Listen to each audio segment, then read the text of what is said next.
Hello and welcome to Teenagers Untangled, the audio hug for parents going through the tween and teen years. I'm Rachel Richards, journalist, mother of 2 teenagers and 2 bonus daughters. Now, today's a very special day for me because my darling friend Gabriel Weston has come down to my home to spend time with me. She's a surgeon, prize-winning author and mother of 4, including twins. That's hard to say, right? She's also a highly accomplished broadcaster, having presented several TV series, including Trust Me, I'm a Doctor. And she's one of my favourite people. So I want to share her with you and talk a bit about her latest book, Alive, her unusual path to being a surgeon, and how that can help us think about what we say to our own kids about their own careers, how she balances her career with family life, and, I don't know, everything else besides. Gabriel, thanks for joining us. I'm so excited to be here, Rachel. I'm just hoping that you're not going to have to bleep out and edit out too much. Oh, we don't bleep. We don't bleep. We're raw and ready, right? But I want to begin with your latest book. I've actually got, for those of you who are looking at this, I hope you start watching. I've got it on Substack and YouTube. Here is her book. There's a hardback and the paperback is out now. So if you haven't read it yet, now's a chance. I'd like to start with that. And it's an alternative anatomy. And there's a piece in your book that I want you to read because it sets the scene so beautifully for our conversation. Grab yourself your glasses. Sorry, I just sprung this on her. Could you read this bit? Because I absolutely love it. So this is right at the beginning of my book. We're first-year medical students and testing our new stethoscopes. My boyfriend's is bright red and stands out like an artery against his immaculate white coat. We're by the window in his flat, sun flashing on the river, and when I lean in, though it's his heart I'm supposed to be listening to, it's really mine I'm aware of, racing and skipping the way it sometimes does, especially when I get this close to him. I try to concentrate, but I'm soon away again. The nearness of his body, the amplified sound of his breaths, and the clear, strong sound of his heart, tempting me to wonder what might come next, not just this afternoon, but forever. When it's his turn, he listens for ages, and his face is so rapt when he looks up that for one foolish moment, I expect romance. Instead, he says, I can hear a murmur. There's something wrong with your heart. I just think that's absolutely brilliant. Thank and I love you. it because it really shows what a different book this is when it comes to anatomy. And I know that all the way through it, you weave in your point, which is that all these anatomy books seem so desiccated. And Yeah.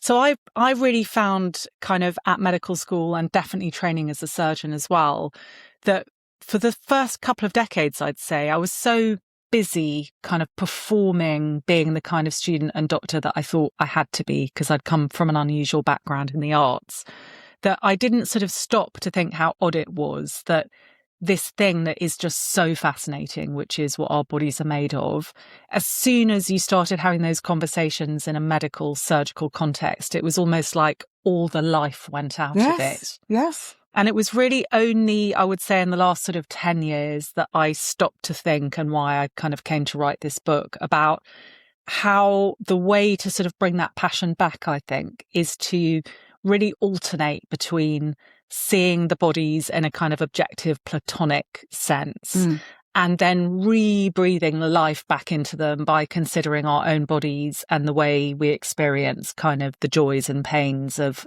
living in a physical self. And so I really wanted the book to be kind of constantly, in a way, these 2 voices sort of undermining and complementing each other. And I think that's also, it's quite a feminist point, because I think that a lot of times women have been sidelined because of our sort of inescapable physicality. It's almost like we can't be the thinkers and the talkers because we're too busy having periods, giving birth, raising children. And actually, you know, what I now say to my husband is like, don't tell me that me being emotional means that I can't have a conversation, or don't say, I'll only talk to you when you've stopped crying. Like, no, You're going to listen to me while I'm crying. Yeah. And, you know, the brain and the heart are allowed to coexist. And I think that's something I'm really trying to say as well. I think it's a beautiful message. And it's funny when you say that, because my friend who runs a company and has a lot of male employees keeps saying to me, please keep me from the emotional men, because they don't realize they're emotional. It's just that the only emotion they show is frustration or anger. And we all have emotions. Yeah. We just and we're meant to, aren't we? Yes, that's exactly. right. It's like I'm always sort of trying to say that to my kids. Like, it's you've been given all these emotions, and of course we have to be careful that we don't let our emotions become scary or silencing of other people's experience. But it's okay to feel sad, and it's okay to show that, and angry as well. I'm particularly fond of female rage personally. I think we need to encourage it more, and not less. Like the men can kind of really like turn the volume down on that. Yeah. That's fine with me. Turn it right up, I think. Yeah.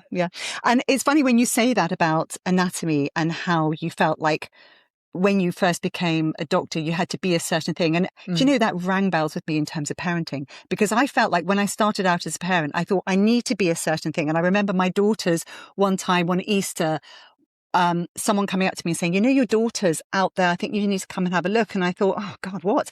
And she was jumping on the trampoline butt naked, and she'd covered the trampoline with daffodils that she'd got people to pick from the garden. So all my daffodils are gone. And I thought, what is a parent supposed to do? So I went, darling, that's really, and I started doing the whole performative being a parent, and I thought, I just want to be on the trampoline with you naked. Yeah. And that's the difficult thing, isn't it? I love it. And I really agree with you. And I feel that, I mean, the nice thing for me is, because my husband and I have got sort of two sets of children. So we've got a 22-year-old and a 19-year-old, and then we've got twin 12-year-olds. And we've sort of been given this chance in a way to do it again. Like we've really messed it up with the first two. No, you haven't. But now we can go again. And I definitely feel that with this set, with our second chance, as it were, I'm much more bold now about thinking that, like you say, that I don't have to be this kind of paradigm of what a parent is meant to be, but also I think bringing much more humour to it now than I did first time round. And you know, one of the things, I mean, some of my older daughters' friends' parents have taken me to task on this one, but you know, I've had situations where there have been, you know, girls in the kitchen and they're sad because the boy they like doesn't like them back, or they've been to a party and they haven't got lucky with the hot guy. And one of my special mantras now with my daughter's friends of this age group is, you just got to lower the bar. You know, if you don't get the guy you want, lower your bar, and you might find that, you know, the second best guy likes you. And if that doesn't work, just lower it further. and actually, I think it's actually quite a good mantra for life in general. Right. You just keep lowering your expectations until the point where you can find the satisfaction you're looking for, you know. Well, that's a very interesting one, because we did bring that up in our happiness episode, where, you know the equation for happiness. It's basically current situation minus your expectations. Yeah. So if your expectations are reduced, you're going to be very happy. Exactly. And if you think about, you know, in terms of parenting, you know, that feeling where you have a tiny baby in the house and suddenly you realise that if your partner allows you to be the one that's going to go to the supermarket to pick up the milk by yourself, you are going to just be absolutely ecstatic. And I think that was my first sort of, having small children was my first realization that actually my ability to be happy had suddenly become so much more available to me, because the background awfulness of having small children was, you know, so significant. Any moments without them just suddenly became really wonderful. Brilliant point. I think we've all experienced that, haven't we? And then coming back to the book, one of my favourite bits, because there were lots of them, and I'm not going to tell people all of them because I think they should buy the book and read it for themselves. But I loved the bit about the clitoris, and it's so funny, because you brought with you a model of the clitoris, isn't that? I have. We had not had this discussion beforehand. No. Clearly not set up, knew that this was going to be one of the most interesting things for me. And one of the things I loved about it was you basically explained that the clitoris is basically my mini penis. Yeah. And ever since I read that, I just walk around thinking about my mini penis. And I feel a lot of ownership now. I know. In a way that I didn't before. I know. So when I was researching the chapter on the genitals in my book, I decided to put the whole thing together as one chapter. It was an incredible revelation to me. Yes, and I hadn't thought about it before, despite being a surgeon, despite being at medical school, having had 4 kids, woman in my 50s, that when I started looking at the anatomy, that the way that we're taught the anatomy of the genitals, even now, is that men have a penis and we have a vagina. Mm. And reading the anatomy, it became clear to me that, of course, the vagina is not the counterpart of the penis, because the vagina is just a space. Yes. It's just a hole. It's where the tampon goes, or the penis, or where the baby comes out. And our actual kind of, the corollary of the penis is actually the clitoris. And once I realised that, and then started to really look at the anatomy, which has mainly been rewritten by this incredible woman called Professor Helen O'Connell, who is an Australian urology surgeon, first female urology surgeon. I happened to be going to Australia for an 8-month sabbatical. And I basically found where Helen O'Connell was at Fremantle Hospital in Melbourne. And I got in touch with her secretary and I managed to go and meet her, which was, one of those situations where I met someone who I am so full of admiration for. And she just told me the whole experience she had of being a junior urology surgeon and realizing that the anatomy she was learning to be able to actually do operations on the female pelvis was completely inadequate in terms of preserving nerve function in women. And so she kind of stepped out of her training and spent a really long time doing cadaveric dissections and looking at MRI scans of the female pelvis. And on the back of the work she's done, really relatively recently, like in the last 20 years, Grey's Anatomy has now changed what is there. That's amazing. And finally, so it was a real meeting Helen and reading her work on the clitoris. And then she was the one actually who gave me this fantastic. Yes, let's have a look at it. Because my 3D printed clitoris from Helen O'Connell's. It's a pre-menopausal clitoris. Yeah, right. Okay. Yes. So unfortunately, what's different about these bits, these lovely chubby bits here, which sit on either side of basically within the vaginal canal, apparently in the postmenopausal woman become somewhat retracted. I think that's the medical phrase, but essentially the whole thing gets a bit gnarly and not as luscious. But that's a sort of, young adult female clitoris. And it's just, it's enormous and it's just so fantastic. And my poor twins, I mean, they just hear about the clitoris all the time. And I mean, it's quite funny. They say things like, "Oh God, were you talking about the clitoris again?" I love it. As if they're using a word as familiar as, apple or orange or banana, which I feel very happy about, even though they're rejecting me talking about it. But the way they say it, it's like assimilated into their vocabulary. And the correct anatomy, I love it. And that's one of the things that's come up a lot recently, is that an awful lot of medical information is inaccurate when it comes to women, because an awful lot of the information we've gained is being tested on men, because women are difficult to test drugs and things on just because of our cycles. Yeah, that's true. And it makes it much more expensive, so they just go, forget that, let's just do men. Exactly. So I think Caroline Criado Perez is the one who she's written all sorts of amazing books that were kind of redressing that imbalance between all of our information and equipment and stuff being sort of tailored towards men instead of women. She's done lots of work, but you're right, it's becoming something that's really entering the mainstream now, that everything has been jigged towards men. Now, you studied English literature to start with, which makes you very, very unusual. How did you make that transition from a background in literature to being a surgeon? Yeah, so, I mean, it's a funny one, isn't it? Because I do think even now, it's so common, I think, for people who go into medical school to have someone in their family who was a doctor before them. It's almost as if that path has been laid out for them.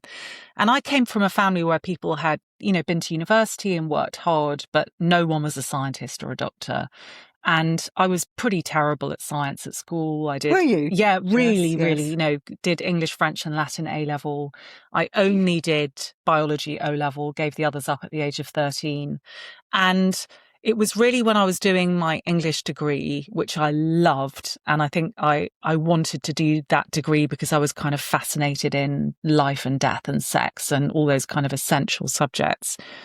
I started noticing both a kind of slightly unhealthy fascination when other people injured themselves or became ill. I would be kind of unduly excited when someone was in a lot of pain or bleeding, and also started to visit my own GP with an alarming regularity. So I don't think I knew in the early days that what I was experiencing was the kind of beginnings of a kind of vocation to do medicine or surgery. And it was really around the time that I came away with my English degree. I happened to meet a man who was the father of a friend of mine who was a surgeon. And he started talking to me about surgery and then invited me to spend time with him in his operating theatre. And that just changed everything. So I went into the operating theatre and saw for the first time someone putting knife to skin and the kind of incredible revelation of the inside of the human body. And really, for me, I think that's kind of one of the most important moments in my life, I think, that I had a kind of emotional and aesthetic experience to seeing the inside of the body that made me realize I had to kind of completely change the direction of my life. It's incredible. Yeah. And I really now, I mean, even with my son, I remember going to his school when they were doing a talk about transitioning from GCSEs into A levels, and all the different teachers and the different subjects had kind of set out their stall about, why you should do economics or why you should do classics or whatever. And I remember the chemistry teacher sort of really, in my opinion, misinforming the kids that they shouldn't even consider medicine unless chemistry was something that they really loved. Wow. And I was sitting there in the audience. I didn't want to embarrass my son, so I kept quiet. But I remember thinking, I hated chemistry. Even the chemistry I had to do to get into medical school, I hated that subject. And actually, medicine is such a broad profession with so much space for so many different kinds of people. And surgery in particular, for me, I think has been a very artistic job rather than a scientific job. So I just get really cross when I hear young people who might actually love doing medicine being turned away from it because they don't like physics or chemistry or maths. I absolutely love that perspective. And that's one of the things I think you came in via a route, which was looking at bringing people who had more compassion into surgery. Is that right? Well, I'm not sure I qualify as someone with more compassion. All right, people who've got more of a Nazi background or a sort of a different perspective. I definitely, I think, and especially the older I get and the better I become as a doctor, and I definitely think I'm better than I used to be from the kind of personal point of view. I really think that being a doctor and loving being a doctor is about putting yourself on a par with your patient. And of course you have information that they might not have, and you have a sort of ability to help them navigate decisions that are very difficult for any of us to make when it's our own bodies we're talking about. But I feel that the joy of connecting with a patient and really having them feel that you are feeling something alongside them is something incredibly important. And it's not something, I don't think it's something that I really gave much thought to until one of my own children became really ill. And I noticed, that my own heart condition was getting worse as well. And in a way, I feel it's a real failure of my own imagination that it has taken me having life experiences to kind of catch up with what I should have known in the first place, which is that medicine is, and nursing, it's about being a human being, kind of standing alongside other human beings in difficult points in their life. And in that sense, I think it's very similar to art and poetry and philosophy and all these other things. So yes, I definitely remember being a junior doctor and I was so entranced with not just the glamour of the world that I had entered, but like the glamour of myself in that world. It was like I was entranced. Yes. Like the way I was, it was like I was watching myself thinking, I can't believe this is me. Maybe because it was so surprising to me that I had been able to get having made that transition. Exactly. I always felt that, that imposter thing that we always talk about now.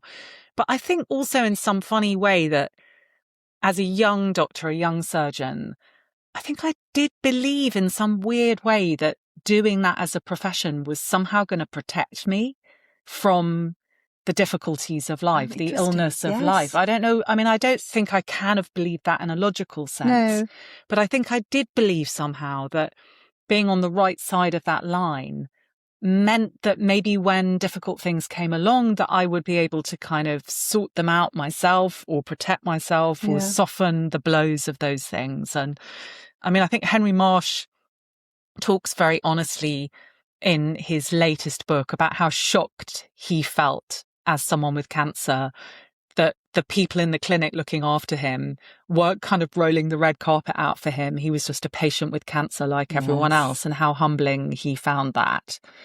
And I think I've really had that experience, Well, you've got your heart murmur, which needs work. And you've also had a son who that was a terrifying situation. Totally. Yeah. So my eldest child had something called a cavernoma, which is it's a brain mass. It's not a tumor as such, but when he was 14, he was diagnosed with a 4-centimeter mass in his brain and needed emergency surgery. And it really was a 4 or 5 week period of time where we believed he was going to die. Well, you didn't know if it was cancer or something, right? No, I mean, in fact, we were told initially he was kind of, they thought it was something called a medulloblastoma, and that went on for a while. And then even when they got the diagnosis right, it was a very, he was very much on the edge of that being a life-threatening thing.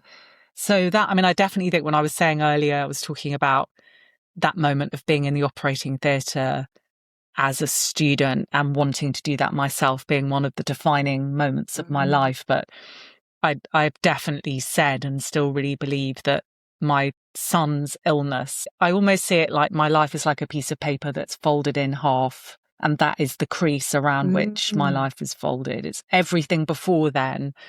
It's almost like if I made a movie out of my life. This says something about my kind of narcissistic, egotistical tendencies that I even think this way. But the first bit before my son's illness would be, I don't know, like the lighting would be something bright and colourful, and then afterwards grayer or sepia. But that's beautiful. What an interesting way of looking at the world, though. I love that. I need to have an idea of how my life works, but that's fascinating. So what do you mean by that it's different in a sepia way? I think now I have this sense when I meet people generally, but definitely when I meet patients of, I kind of, on the one hand, I'm sitting in the room thinking, I'm going to do an operation on this person. They need to know that I'm confident and that I know what I'm doing and I'm calm.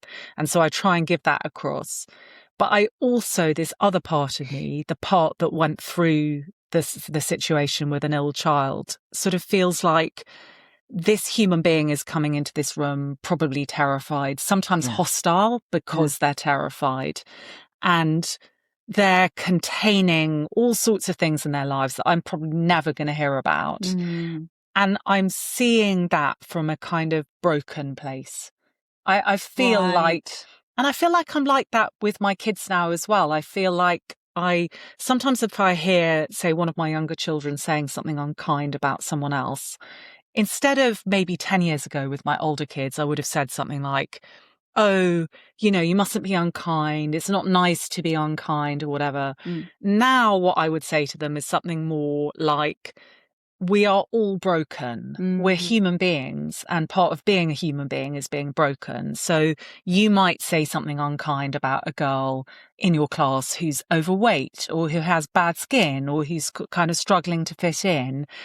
And that's because you're seeing the way that that person is broken. But you're broken too, and so am I. And maybe you just haven't discovered what way you're broken in yet, or that hasn't happened to you yet. But I feel now as a doctor and as a mother and as a human being, that my ability to really genuinely think that everyone else is exactly like me has been massively amplified by something having taken my legs out in a way that I'm never going to recover from. You know, it was like when I thought that he was going to die, even though he didn't, the world never looked safe and cozy. It's never looked the same way to me. And so now I feel the upside of that is that my capacity to kind of meet people where they are has changed. And I definitely find like my interactions with patients, they're better. They're richer than they were before. So, and I love that. Yes. Wow, that's fascinating. And you actually, before you wrote Alive, was Direct Red the one where there was a bidding war over it? Yes. Because I remember your brother saying to me, oh, you know, Gabriel's created this book, and then I heard all about the bidding war, and I was like, go girl, that's amazing. Yeah. Because it was such a book. It was such a thing. I mean, it's so funny because I was listening to this podcast. There's an amazing podcast called The London Writers Salon. And it's one of many podcasts that are about writing that I just love listening to. And there was someone on there talking really amusingly, and it was really, I can't remember her name, but it was someone who'd struggled with traditional publishing, and she'd been incredibly resourceful and gone down the sort of independent publishing route. And she was talking about how, debut writers, like publishers love a debut because it's like they've got no backstory, they've got no record of their writing having become an actual thing that people might not like or people might have mixed feelings about. And I was listening to this podcast and remembering those days of, you know, Direct Red, where it was kind of fought over by lots of publishers. And it was really that story of being a person who had written something with no expectations, and suddenly, you know, I had a lot of hot air blown up my arse, and I was kind of really, really like given a lot of attention. Yes. And like so many writers, probably like the majority of writers, even in my fortunate position of being published and having a wonderful publisher and, you know, publicity engine, you know, all trying to help me. I think certainly most writers that I know, apart from the, you know, very, very lucky famous ones, have experienced, you know, with every book, a real kind of uncomfortable disconnection between your expectation of what that book might deliver for you and what it actually turns out to be. And it's such a good example, isn't it, of how even as parents and even as adults well into life that we're still having to learn all these lessons ourselves as well, of kind of trying to reframe why you pursue something, what is important and meaningful for you about, you know, for me, writing this book, this particular one took 8 years. And so such an investment of time and work in it. It is definitely a part of my working life that I had not anticipated how much kind of emotional and psychological resilience is required for the ups and downs of being an author, you know, particularly at a time like now where you are expected to do a lot of the kind of your own publicizing. You have to do a lot of that yourself. And it's good, you know, it's good to be someone who's prepared to do a bit of hustling and kind of get in there and get down and dirty. But I've been a little bit shocked, even at this stage in my life, by having to kind of think to myself, if one of my kids tried really hard at something and actually did really well at it, but didn't maybe get first prize or didn't get the gold medal or didn't get into Oxford or Cambridge, I'd be really tough with them about like the value of what they did being in the thing itself and not being in the validation. But I'm really having to look at myself in that way too, and kind of, and then it's interesting, isn't it? Because I was thinking before coming to talk to you today how I think one of the things I've really learnt over time as a parent, and it's something I think I sort of got a little bit from Alain de Botton's idea of how when you're going into a romantic relationship, it's really helpful to know the ways that you're fucked up yourself. Yes. So that you can almost bring that to the table with the person you're in love with, and you can kind of figure out what some of the pitfalls might be for you as a couple, given what you're both going to bring to the party. And I really feel now as a parent, I don't think I was capable of this when my big kids were little, but I think I am very capable of it with them now, that I know what I have come from and I know what the difficulties, I think, of my own family of origin have been. And I'm old enough to know some of the ways they've played out in my life in unhelpful ways, and that I have a likelihood of bringing those problems forward into the way that I parent my own children. And I don't think my state of enlightenment is so good that that stops me doing those problematic things. But I do think it's taken me to a place where one of my older kids, for example, will say to me, you know, if I'm walking into a room looking like I've got a head of steam on and I just want someone to get angry with, one of my older kids will literally raise their hand up and say very calmly, "Mum, do you actually want to say what you're about to say? Or I love that. Would you just like to take a little minute to think about it and maybe just leave my room and see, you know?" And sometimes I'll just be like, no, I really do know what I want to say and this is what it is.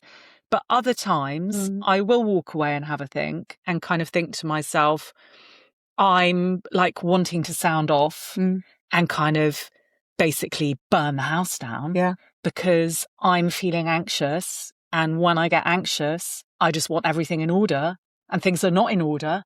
And now I'm just going to incinerate stuff now, you know? So and that's just one aspect of me not functioning properly. And there are lots of them, but they're in patterns, you know, and like I recognize them.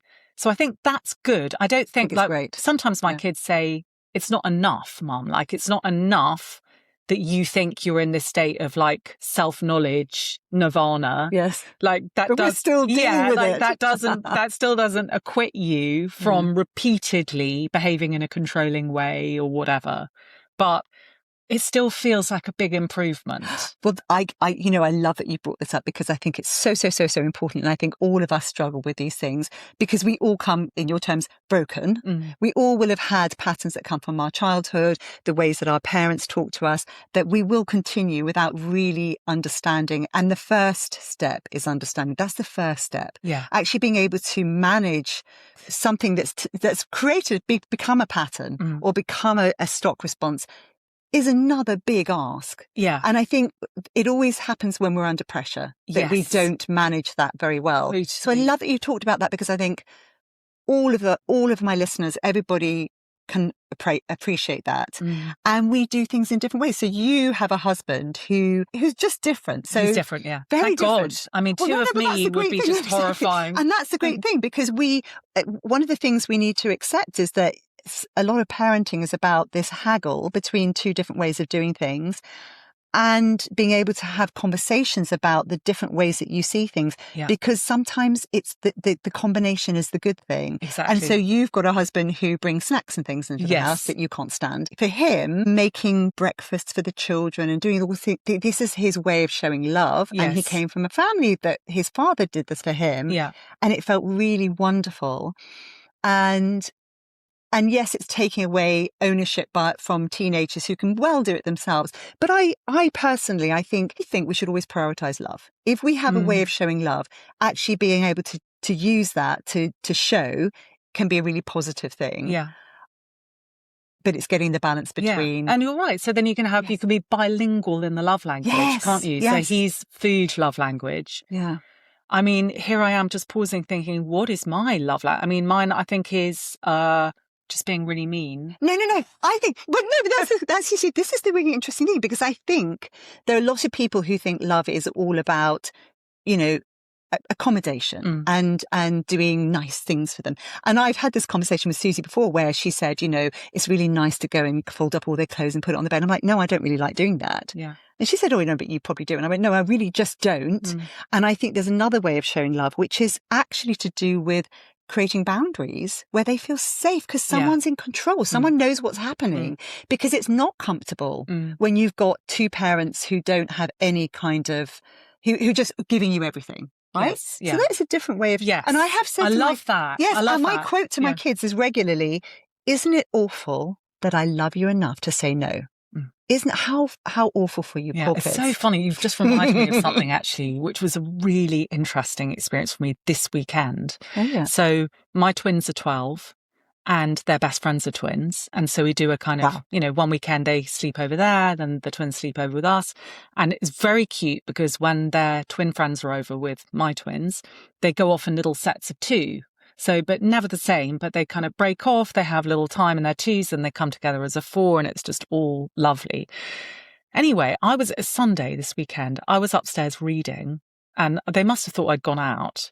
And one of my twins and one of the other twins were on the stairs, just one floor down from where I was reading my book with the bedroom door open. And I was quite into my book, but I couldn't help but hear, of course, yes, one of them, I think the friend twin, saying, my mum. I kept hearing my mum. So I thought, first of all, I'm not going to get up and listen to that because they're obviously having a conversation about their mothers and that probably they wouldn't want us to hear. And then I thought, oh, sod that, So I crept to the top of my stairs and very quietly sat down. And what I witnessed was about 15 or 20 minutes of full-on mother assassination.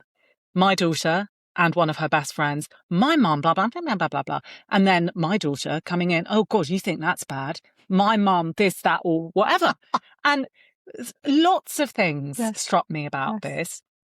One of them was that slightly psychopathically, I wasn't very bothered by it. And I thought, I don't know what that says about me, that I'm sort of sitting and having...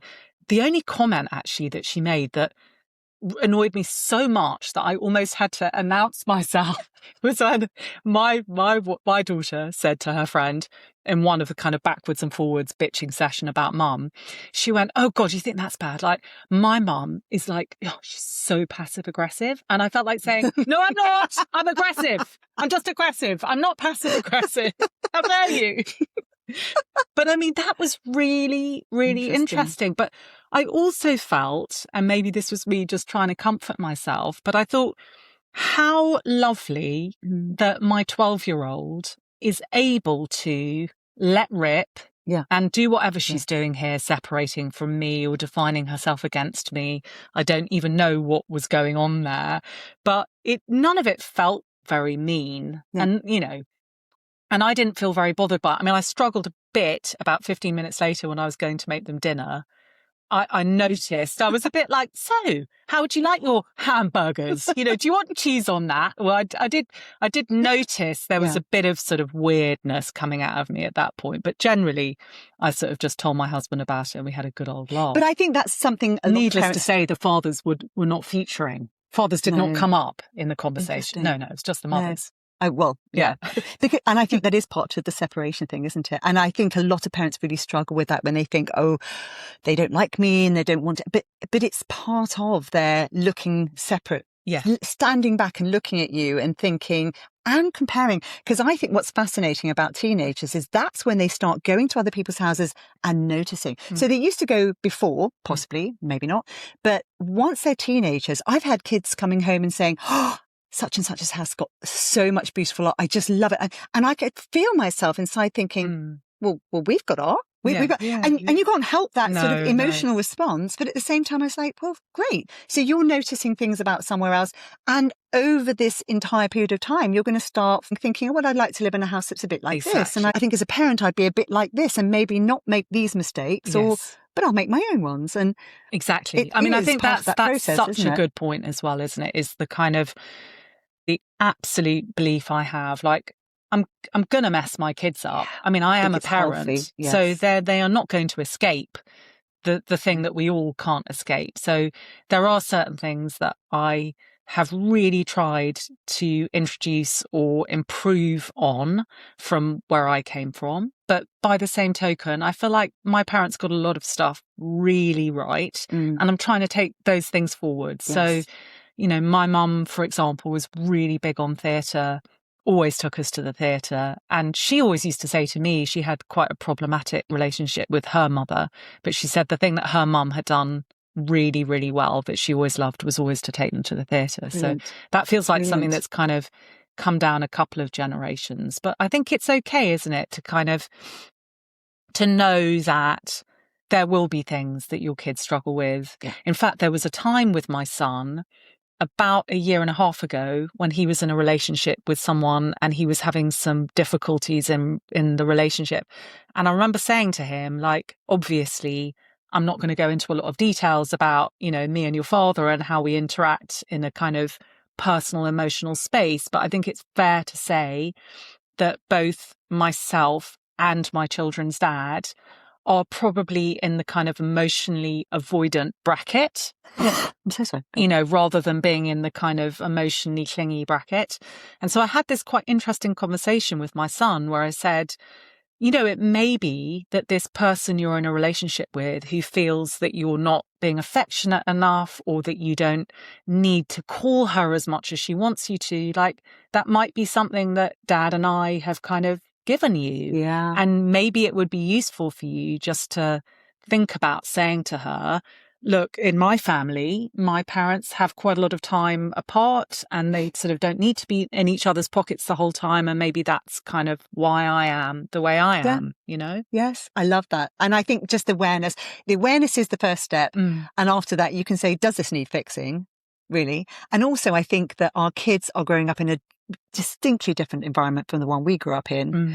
So that in itself will make a change. And it's fascinating that you've got kids who they're separate in ages, but not too separate. So my oldest are 31 and 28. Big chunk of difference there. Yeah. So one's a millennial. Amazing. Yes. And then I've got two who are Gen Z, and then yours are probably Gen A.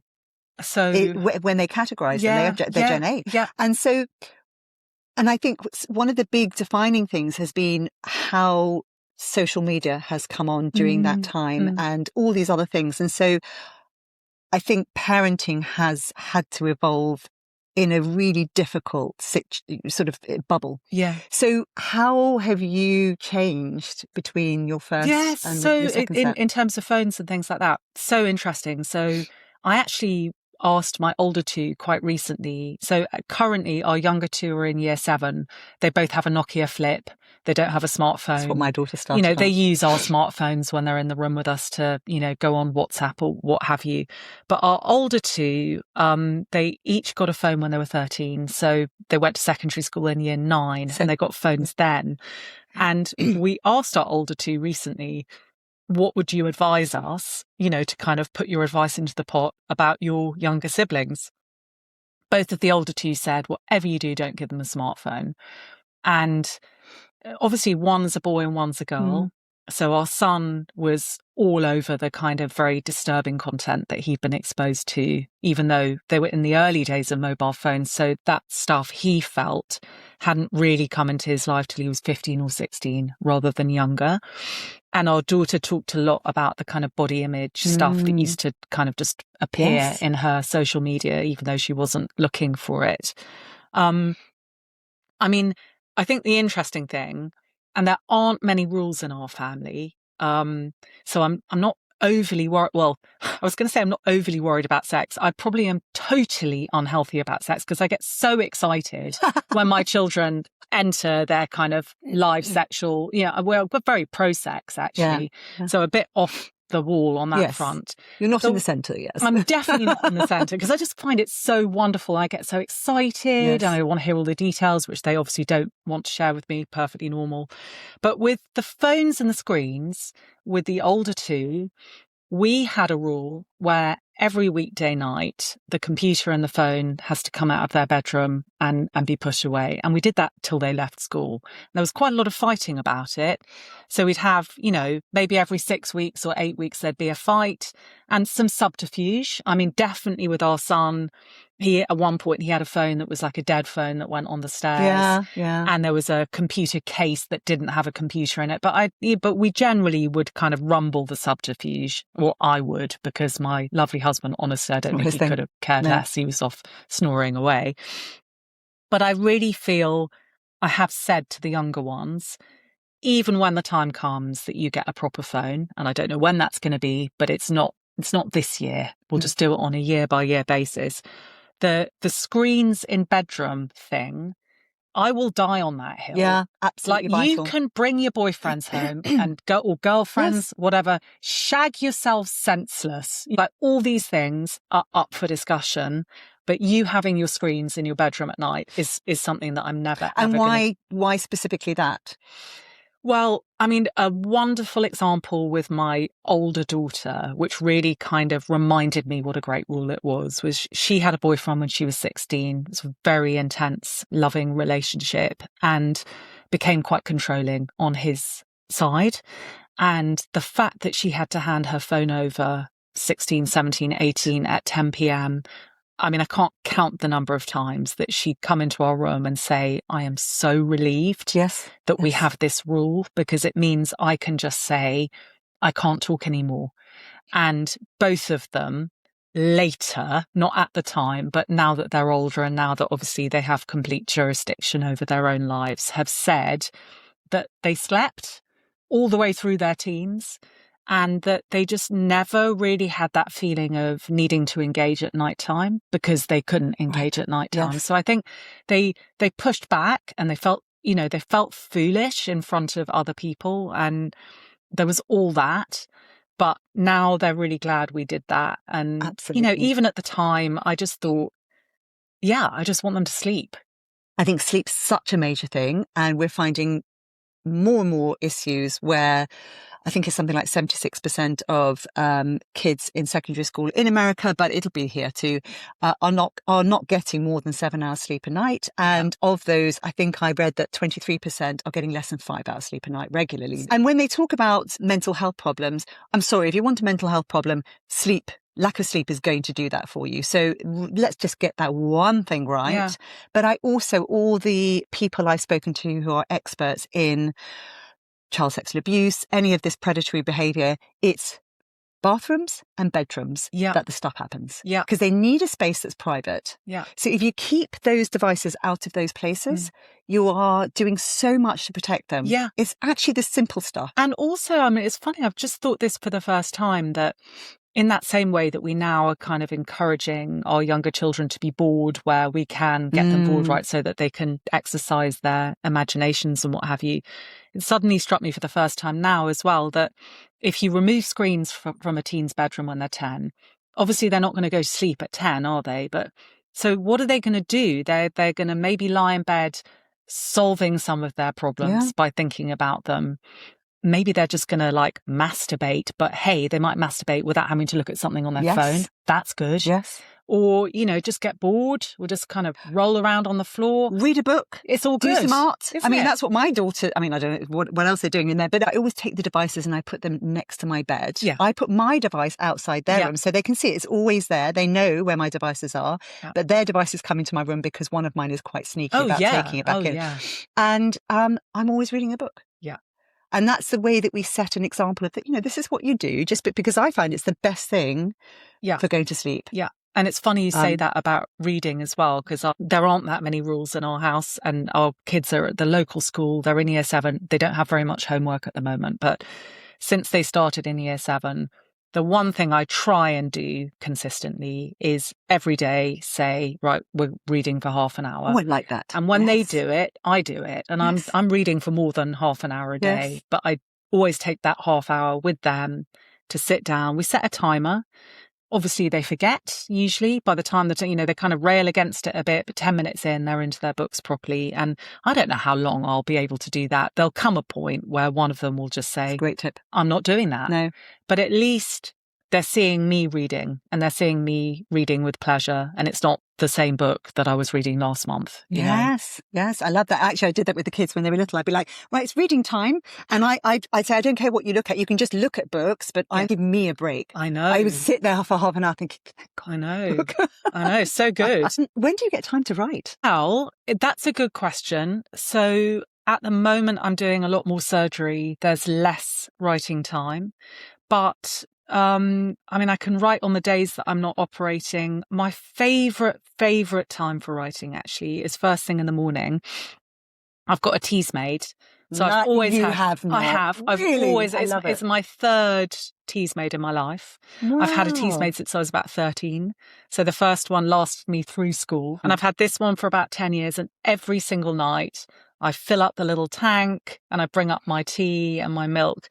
And my husband is up at about 5:15 every morning and off at the gym. That's just his particular brand of madness. And my very favourite time for reading or writing, I try and make it so that it's not a pressure point. So if I wake up and the day before has been awful or stressful, that I'll just read. But basically between 6 and 6:45, which is when I get the girls up, I have my computer next to me so that if I want to wake up and write for 45 minutes, I'll do it then. And then on the days that I do manage to do that, it's quite interesting that whatever writing happens more officially later is much more relaxed. It's almost as if the exercise of having done the 45 minutes in the morning, that might literally be me just saying, you know, yesterday I went and did this operating list, there was this interesting patient, or it might be something where I'm trying to be a bit more kind of creative in a formal sense. But if I've had that 45 minutes of just tapping away any old words, then when I come to sit down and try and do something better, I've kind of removed the block, like the roadblocks out the way. Because that's a real thing. Yes. Like I really fight with that resistance to writing. Even though I want to write, I kind of also don't want to write. And one of the other things you do is you like cold water swimming, which I just find shocking because I can't do it. And I know lots of people love it. And I remember us talking when your kids were young and you said, oh, they're very happy in cold water because you have a place by the ocean. Yes. And if you are not a UK person, I just want to explain that being by the ocean in the UK is very different to being by the ocean in Thailand or somewhere. So it's very beautiful where it is, but it's cold. It's very, very cold. And I remember you saying that when the twins were little, you used to take one in the water until their lips were a bit blue, and then you wrap them up and leave them on the beach, and then get the other one out and take them to sort of make them hardy. Yeah. They're pretty hardy. I mean, I wouldn't say like now, probably the twins, they wouldn't volunteer to go and see it in winter. I mean, my son, honestly, he'll do anything for a fiver. So if I'm bored down at the beach and the weather's awful, I'll say to him, "Well, just go on. Will you have a swim?" And he'll say, "Will you give me a fiver?" I'm like, "Yeah." And he'll just go in. I'll laugh at him. Because that's the other thing. I mean, this sounds terrible, but I do increasingly believe that our children are also there for our entertainment. Yeah, of course. I mean, we've got 4 kids, and my husband and I, sometimes we just sit down and we just run through them one by one, and we just have a good old laugh at their expense. You know, we just do. Just call them names. We tell each other the fun. You? Yes. Yes, we do. And really, you know, like it's really, is that really just funny. because it gives you a release? And I suppose the whole thing I think it's also that thing that, you know, as a parent, we do worry about our kids, don't we? Like, we love them. Yes. We really worry about them. And you know, sometimes when you see one of your kids through the eyes of a person who might not know them, and you just think, oh my God, you imagine, you imagine how they might come across to someone who doesn't know them. Yes. So I think it's also the release, the humour of sharing those details where we've observed one of them in a situation where it's just really funny because we're seeing them almost unfiltered for a moment, you know. Yes, you've got also, but they're really mean about us. You know, the kids they are vicious, particularly the older ones, but the younger ones are, you know, they're being trained in the dojo, let me tell you, because the older ones. So I do feel a bit like, hey, you know, I'm not going to actually give it back to you because it's going to be too much for you. My ammo, my son is equal to me now. We can definitely spar on an equal level, but the others are just too nice and too sweet and too little. But I can do that with my husband, and we really do find it funny. I love it. We were talking before about how you have conversations with your kids, and you said that they do give you some quite direct feedback at times. Yeah, and we were talking about that, and I think actually that's a super healthy thing, that if your kids feel, first of all, able to tell you that something bothers them about you, it can be quite hard because I think we grew up in an era where the adults knew what they were doing and they needed to be respected and the kids did what they were told. Whereas I think it's actually much healthier. I think it's really good. I mean, it's uncomfortable, isn't it? It's very uncomfortable, yeah. I mean, one of the things that they accuse me of where I know they're right is that I get very anxious, and then I become very kind of controlling and rigid, and just make everyone else feel really sad. And my husband says that, That's a great he's just kind of like, oh, wow, like we were all in this house just like eating crisps, watching TV, lying around in our pajamas. And then you came home and it's like suddenly everything's really tidy and everyone's really sad. Eating edamame beans. Like, well done. That was an achievement. The whole house is now really sad, eating really healthy food. So I have learned, because that, to me, that criticism, I know it's true because it reminds me of things in my own childhood. Yeah. And I also kind of know that when I get anxious, I just want to make everything really orderly. So now I might, like, one of my kids might say something like, let me get you a box of Lego and you can just go into a different room and sort it out into different colours. But can you just let us keep eating pork scratchings with Dad and watching crap But it's TV? smart though, isn't it? Because actually, in a way, we could say this is terribly toxic and these poor kids are in a house with you and they can't change the situation. But at the same time, what you're doing is you're teaching them skills for managing difficult people. Yes. Right? Because and also to say it's not okay, because actually they're telling me what you are doing. That. Like, it's making us feel sad. Yes. And I am listening to them. I mean, it makes me feel a bit sad, them telling me that I'm making them sad. But I do believe them. I believe them. And my daughter's brilliant at resolving problems with me. And what she'll do is she'll say, if I'm annoyed with her, quite often I'll just want to go away and just, scream into a pillow or something. And she will follow me and she'll say, we need to have a conversation and let's, here's what I didn't like. Here's what you did. And we've become really quite equal at being able to have these conversations, but she is the person who chases me down. It's really good. And I think it's so healthy. And I look at her and I'm so proud that she's developed this, because these are the things that we need in this day and age, in particular. Yes. So it's not a bad thing but to have that in your home. Even this morning, actually, when you were getting the setup and I was just I was checking my phone, and on my way here on the train, I had said to my husband, have you told the kids that it's Mother's Day this weekend? Oh, yes. Because only my little ones are going to be around. My husband's not around. The big two kids are not around. And he said, yes, I actually have told them that. But then I looked on our family WhatsApp group and I felt that he told them in not a very emphatic way. Right. And I thought, because that's not emphatic enough, right. the message is not going to get through. The older two have ADHD.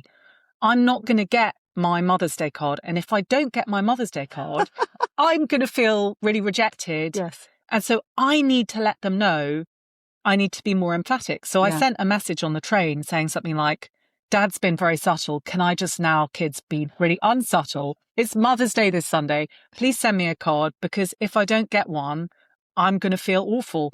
And then when you were setting up, I got a message from my son that just said, oh, Mum, it would be so nice if you hadn't sent that, because now the thing that I've already planned for you now looks like it's in response to you being the Ayatollah, So that's just another, it's just, and then I just went back saying, sorry, my bad, so that's happening all the time. But they're also, there was some party we went to recently that was some friends of ours, and the son, who's my son's age, he plays in a band, he's amazing.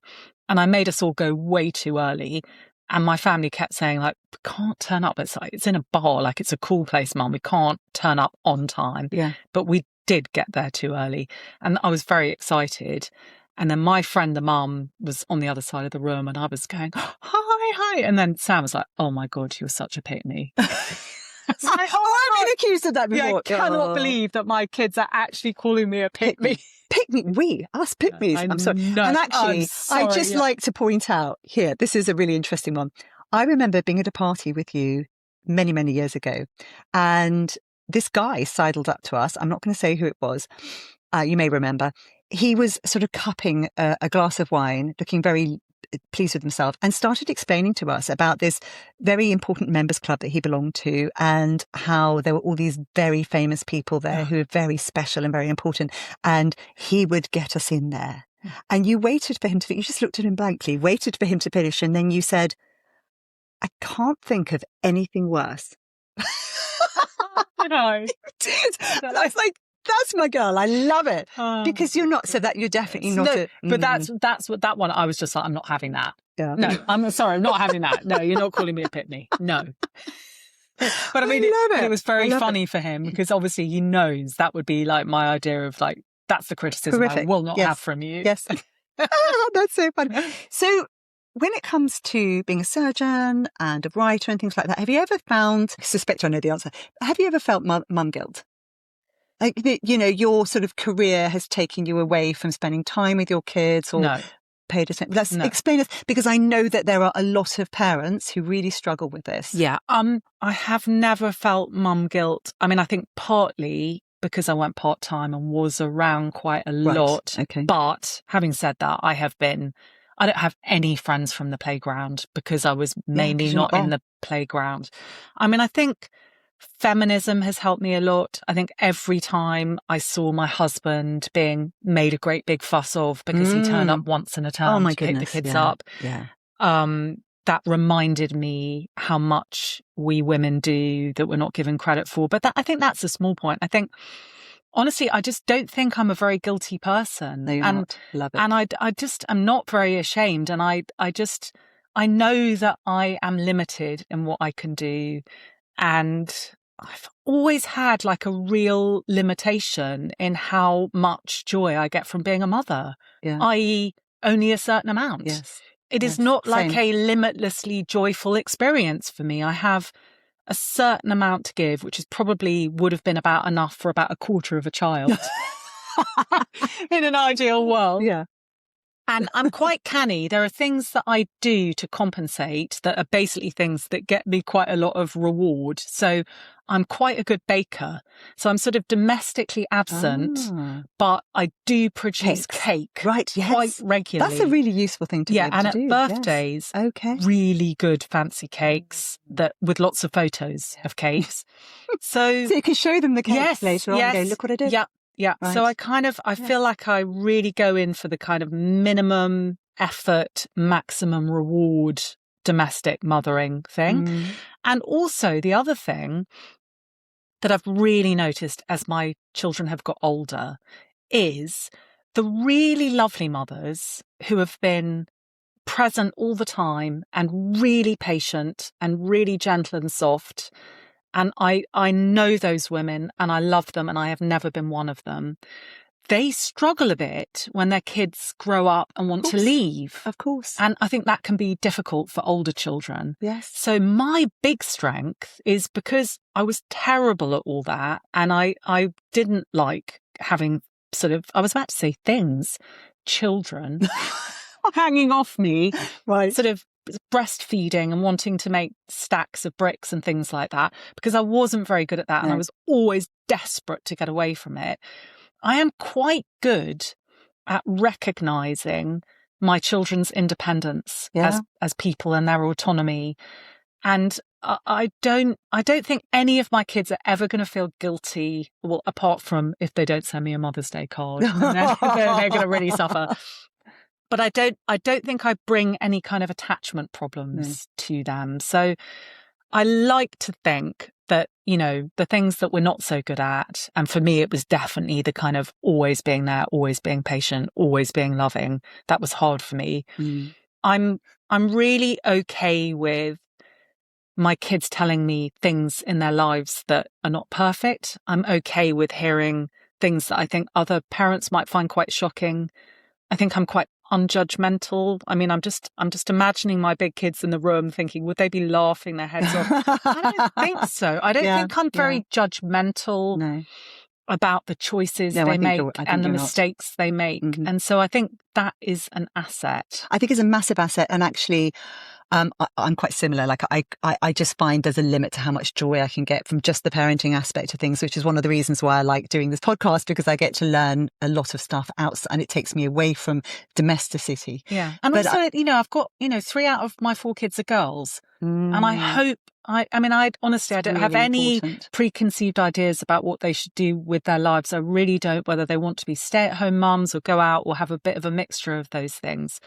But I don't want any of them to feel that it's their job primarily to be looking after other people's feelings. Yeah, I don't want them. And I don't think, even if like they're sweeter and nicer than I am, I like to think that they at least have had an example of someone. I'm not like I don't care about how I look. I'm not ashamed of my body. I don't care what I eat. I don't care who sees me naked. I'm not worried about being fat or ugly or old or having wrinkles. Those are good things. Yes. But that kind of toughness comes with some other problems. Yeah. And they probably will feel the impact of that. Coming back to the fact it's a haggle. It's a haggle. Life is a haggle. Parenting's a haggle. And actually, my girls regularly tell me that one of the best things about my parenting is that I am very clear and honest about my failings.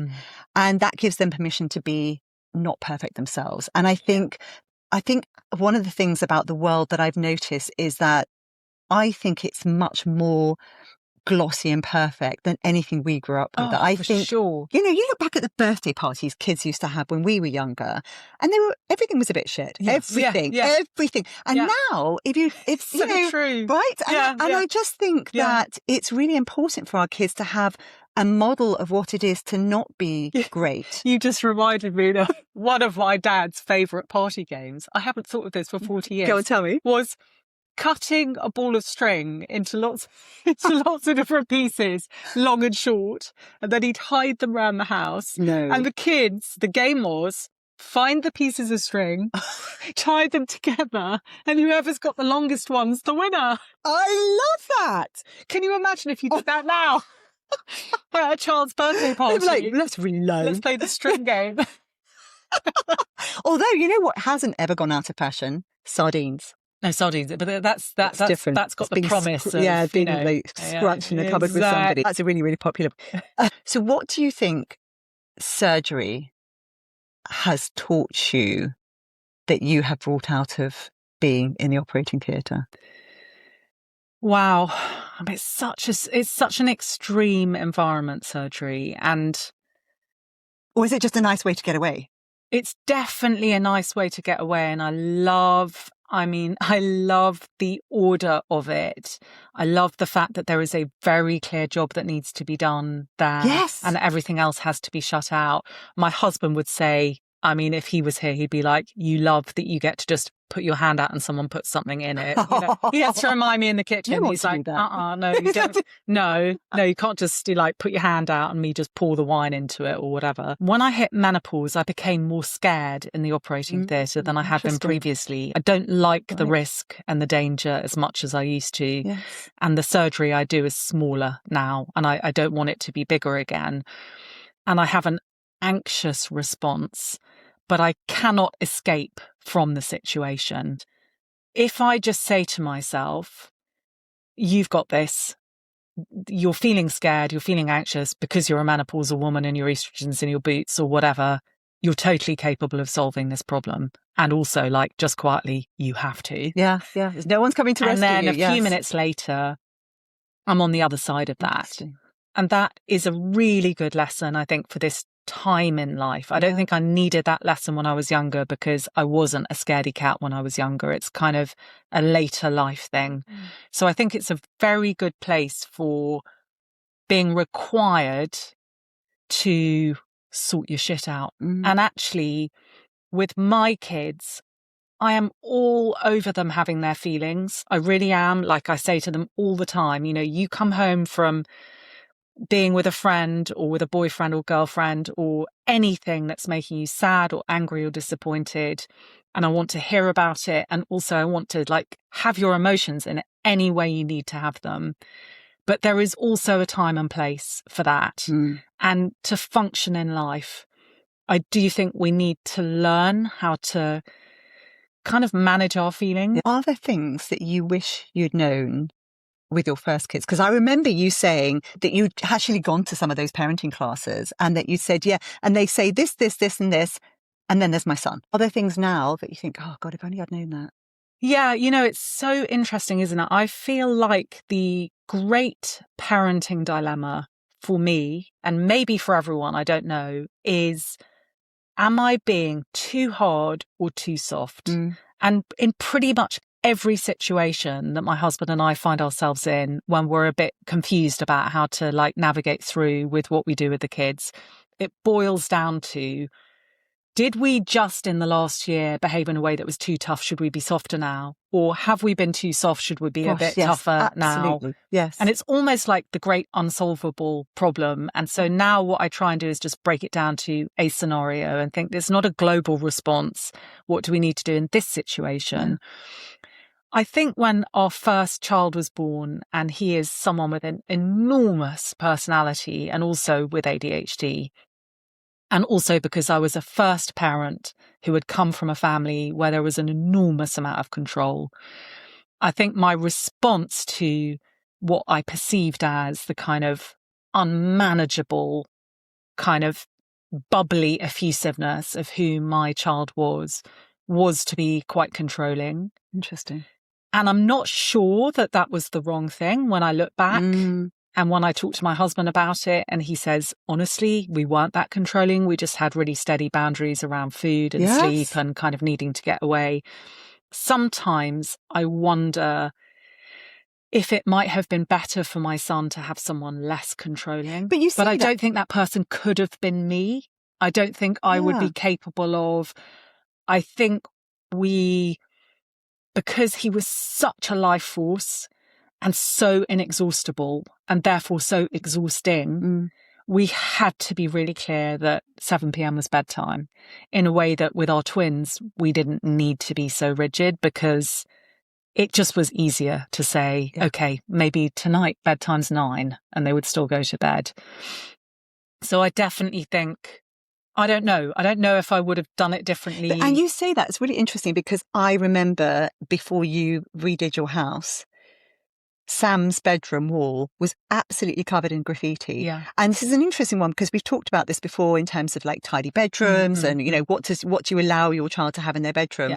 And the whole having a wall where he can do what he wants is actually in many ways a much more loose thing, a much less controlling thing. That's the funny thing, though. Maybe this is, in a way, maybe this is what I find so interesting about parenting and who we are as people, is there is no doubt that as a parent, I am in some regards completely permissive. I mean, more than, especially, you know, on the sex side, I kind of took the view, and my husband was very happy to kind of fall in with it, that when you're 16, your body's your own.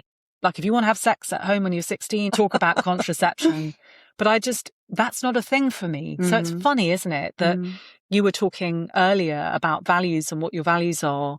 And I think, you know, honesty, kindness, hard work, those things are values that are really kind of important to me. I love the human body so much in all of its failings and all of its kind of foolishness and all of its passions. And so that is a side of kind of, I've really wanted to give that to my kids, like pleasure, take pleasure. You know, if you want to have a chocolate mousse, have one. And if you want to, you know, go off and masturbate, I mean, not that they're ever asking permission.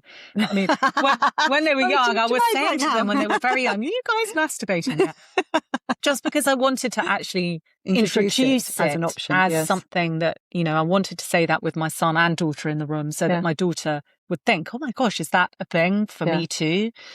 With her micro penis. Yes, exactly.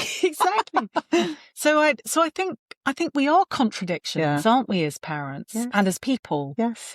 And I remember one time when I was, doing a year off, and I was kind of a teacher assistant in a school in South Africa.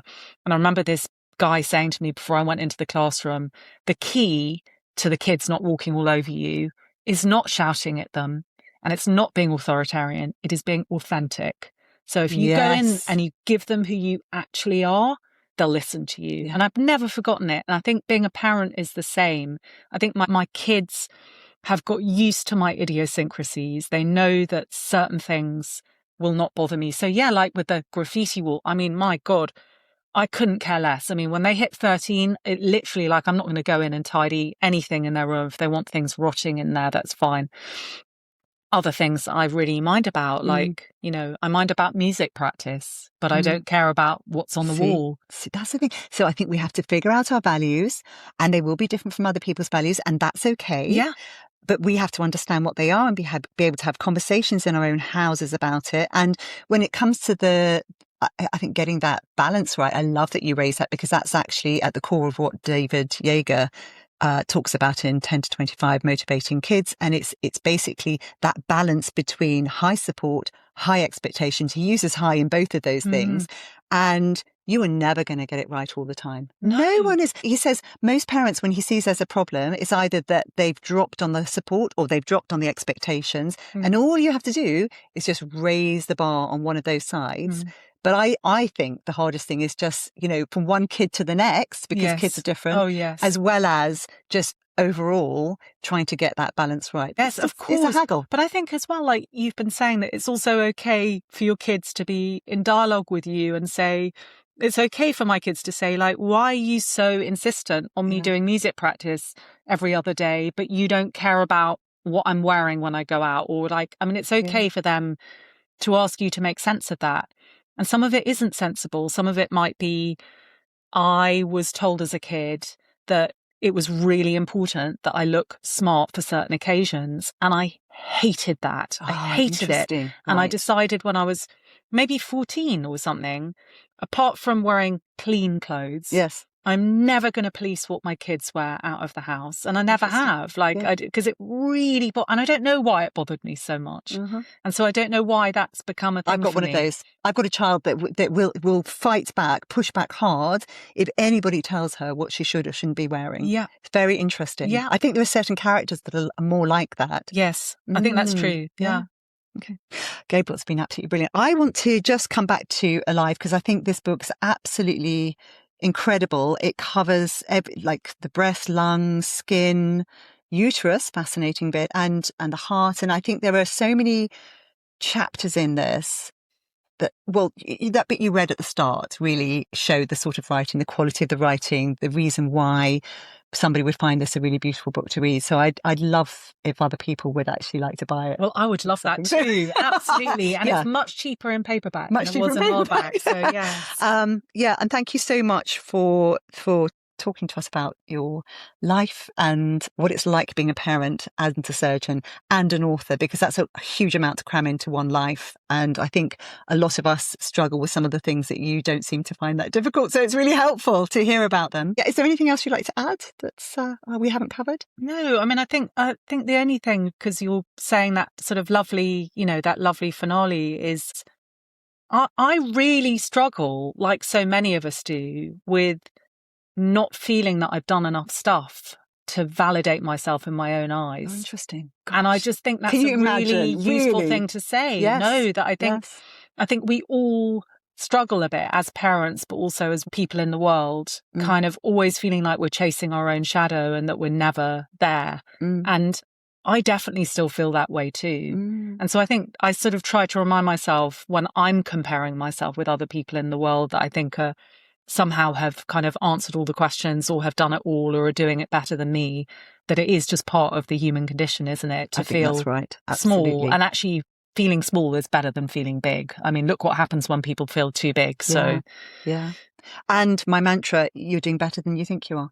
Because I think often we hold up the best of other people and try and compare ourselves to that. So true. And that's not who we are. So true. Right. Brilliant.